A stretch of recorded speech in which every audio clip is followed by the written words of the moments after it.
With what's happening in the world today, let's cover the history between Ukraine and Russia. These two countries share deep historical ties, tracing back to Kievan Rus, a medieval Slavic state that laid the foundation for both nations. After the Mongol invasion, Moscow rose to power, eventually absorbing Ukraine under the Russian Empire in the 18th century. Following World War I, Ukraine briefly gained independence, but was soon incorporated into the Soviet Union, suffering under Stalin's rule, particularly during the Holodomor, a devastating famine in the 1930s. After World War II, Ukraine remained under Soviet control until the USSR collapsed in 1991, when it declared independence. However, Russia sought to retain influence, particularly in Crimea and eastern Ukraine, where many ethnic Russians lived. Tensions escalated as Ukraine moved closer to the west, especially after the 2014 Euromaidan protests led to a pro-Russian president's ousting.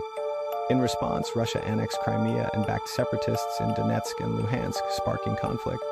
In 2022, Russia launched a full-scale invasion aiming to topple Ukraine's government.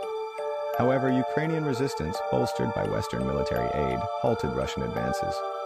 The war became a prolonged, grinding conflict with devastating casualties and shifting front lines.